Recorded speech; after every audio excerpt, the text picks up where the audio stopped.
Welcome. We're going to look at rationals, which are really just fractions, but they're fractions that have variables in the denominator, like the one down here. So first, the concept of what we're going to do when we add or subtract them is like you did with fractions years ago and have continued to do. If you have the same denominator, you simply have to add the numerators. And so in this case, it's 3 over 5. However, sometimes you have different denominators, so you have to change it and get the LCD, the lowest common denominator. In this particular case, it would mean multiplying the first one by 3 over 3, which remember is just the number 1. So we're multiplying by the number 1. And on the other one, we're going to multiply by the number 1 also, but it has to be 2 over 2 in that form in order to get the 12 on the bottom. And that means you now have a 9 and a 2 on top, and you add them to make 11 over 12 because now you have the same denominator. With a variable, we would actually do essentially the same exact type of thing. We have 4 and x as the denominators, so the LCD is putting them together as 4x. And on the first one, that means we have to multiply by x over x, and on the second one by 4 over 4 in order to get that 4x in the bottom. So when you multiply the x to this, you get 3xy, and the 4 to 1, you get 4. And now you can add them. There isn't actually anything else you can do here. In some cases, you're able to factor something out like that and do some more canceling or reducing, but not in this case. So you have to look at each case separately as what does this one allow me to do? All right.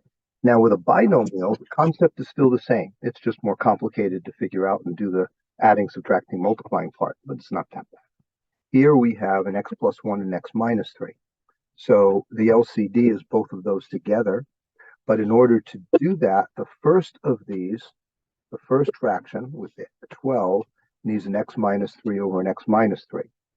The second fraction needs to have an x plus 1 over an x plus 1, 1 in each case with the x. And then you distribute these, and you get the 12x minus 36 plus x squared plus x. Add all of those together, and you get x squared plus 13x minus 36 on top, and this lowest common denominator on the bottom. You could multiply that out. Either way would be correct. This top, the numerator can't be factored from that, so we would just leave it like that for now. And that would be the answer.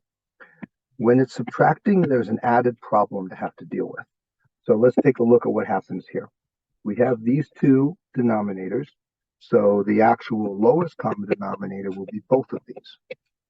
Okay. And in order for the first, when we have a 7, we have to do x minus 5 on top because that's the new thing.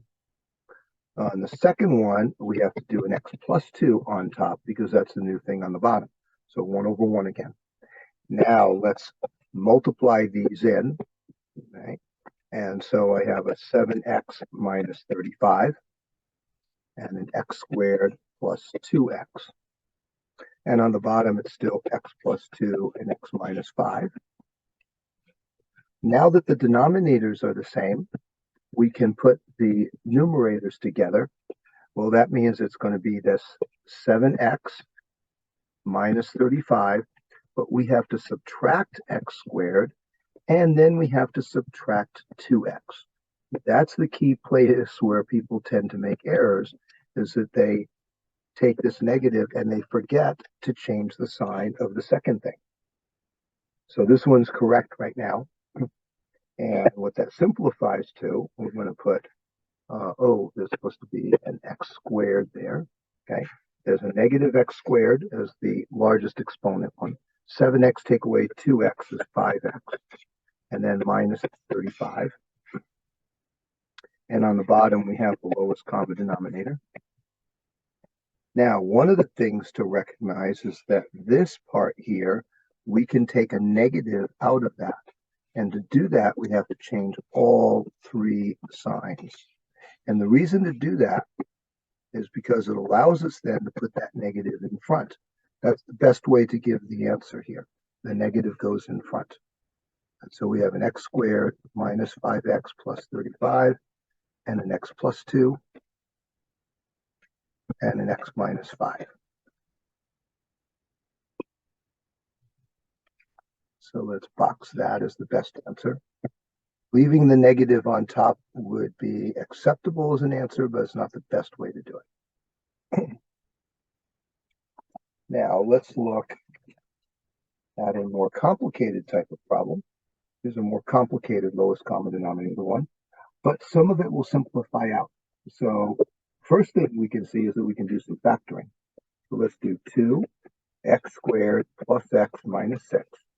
And immediately I see that 2 can go into the 6 to make a 3. And the second one can be x minus 2 and x plus 2. Plus this one that's left here, this x squared plus x minus 6, is actually x plus 3 and x minus 2. Find through that.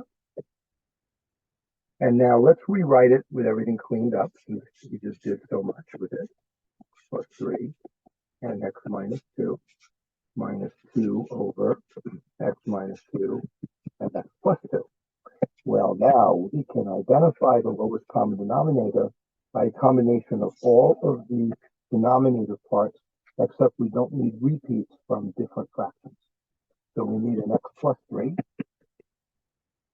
and we need x minus 2.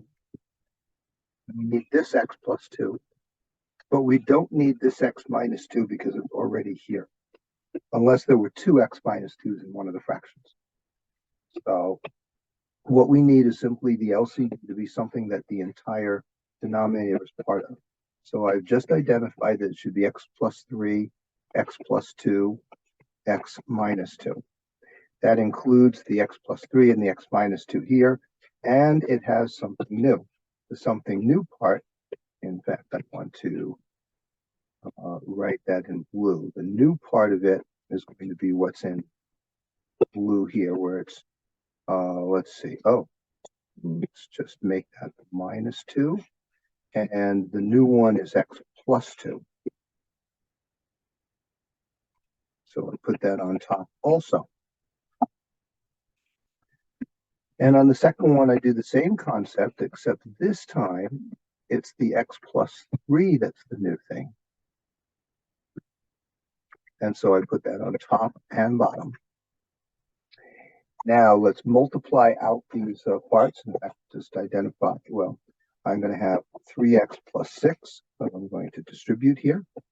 X plus 3, x minus 2, x plus 2, minus 2x plus 6 on top. So I distributed here. And I have x minus 2 and x plus 2 and x plus 3. Since they're the same denominators, I can now make one fraction with that x plus 3, x plus 2, x minus 2. The order doesn't matter since it's multiplying. And on the top, I have 3x plus the 6, and now I subtract 2x, and I subtract 6. So minus 6 there. So again, that's where the sign will change because of that. So you have to make sure that you remember about that when it's necessary, appropriate. Well, what do we have? The 3x take away 2x is simply an x. And plus 6 minus 6, well, that goes away. And so we'll put the x plus 3, x plus 2, x minus 2, and there's nothing more we can do. So we can stop here. And that's the correct answer, or the correct simplifying after we have added, or in this case, was it subtracting? It was subtracting. So we were subtracting 2 rationals, and we got this answer, and it's correct. All right, now, this next one here is a good practice one. Pause for a moment and do that, and then come back, and when you come back, I will have begun working on it. So go ahead and pause for right now and then come back. Welcome back. Let's take a look at what the LCD is here. It's the x plus 4 and it's the x minus 3. So the first one is 15x plus 4, and I'm going to include the x minus 3 now as the new thing in order to get the correct denominator. And the second one has an x minus 3 already, So what it needs is the x plus 4 on both top and bottom, so it equals to 1. So now then I'm going to multiply these out.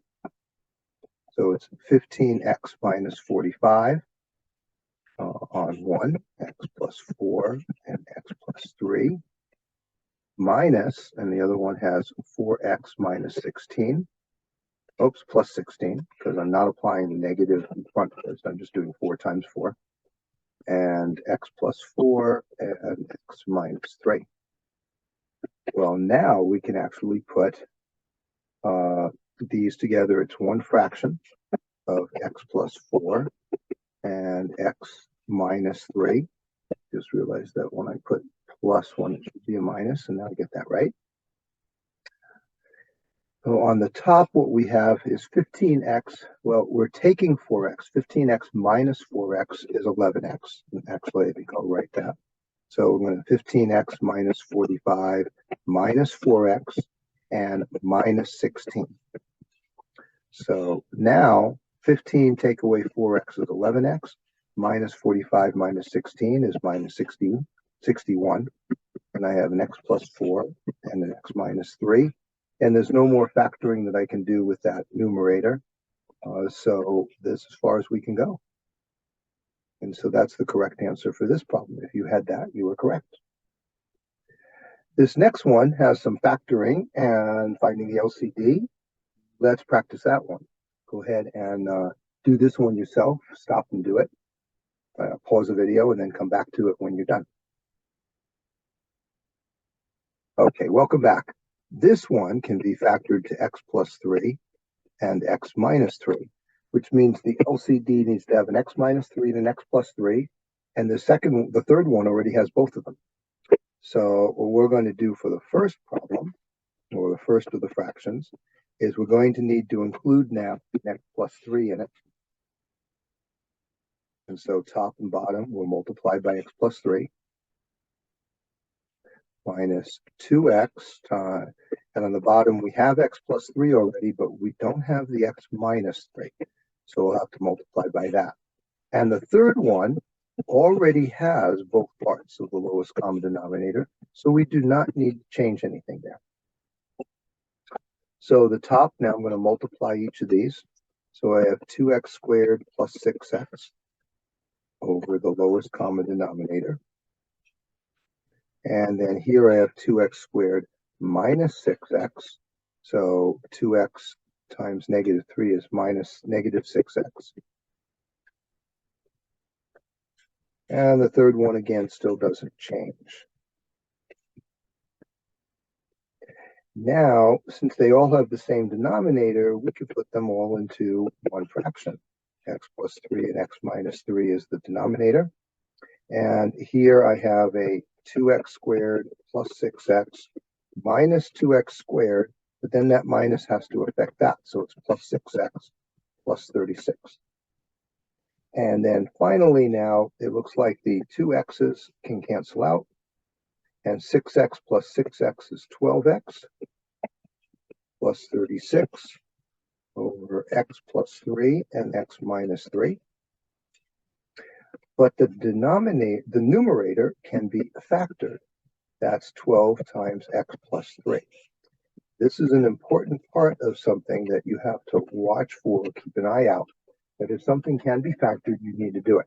Because if you stop here, you would be wrong. You would have to factor it, because once you factor it, you can see the x plus 3's cancel out.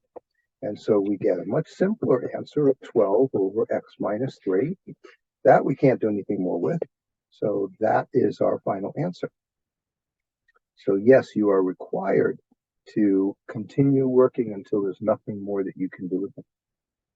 And it's interesting, such a big kind of problem here can simplify down to something much smaller. Now, let's look at a little bit more complicated of a one. This is one, again, if you want to, stop and do this yourself, pause, go and do it, and then come on back, and I'll show you how to go through all the parts of it. Hopefully you had it too. Okay, so welcome back. Now, on this one, we're going to do some factoring. this is actually x plus 1 squared, so I'm going to do both x plus 1. This one is x plus 1 and x minus 1. Now, at this point, we have to find an LCD. And the LCD is going to include both things from here and both things from here unless they're a repeat. So the x plus 1 is not needed. And I would include the x minus 1, except I just noticed something as I look at this. And that's something that I notice is that I have actually x minus 1 and x minus 1 can cancel out. So I am not sure yet if I need that there. So now that I've done that, let's clean this up and look at it because it'll be much easier to see and therefore understand if it's like cleaned up and looking different. So this is what I now see. And it's almost like this now is like a completed that one. We changed around. Now we have something simpler to look at, right? Or is it? Well, the LCD is still going to need to include one of these and one of these. And this one doesn't have to repeat, doesn't have to go in there because it's repeated. However, what I see is that the second one needs another x plus 1 in it. So what we can do is that, yes, we can include that as the LCD up here. So this first one doesn't even need to change. That's what's nice about sometimes canceling something out. And so on the top, we have 1 and x plus 1, but we're going to need to include now another x plus 1 so that we have the same denominator as the first fraction. So we can put this together as x plus 1 and x plus 1, and I have 3 minus x and minus 1, which gives me negative x. 3 take away 1 is plus 2, and I have an x plus 1 and an x plus 1. Okay. Now, this could be accepted, but it would be better if we actually took the negative out and made it x minus 2 with the purpose of putting the negative in front of the entire fraction.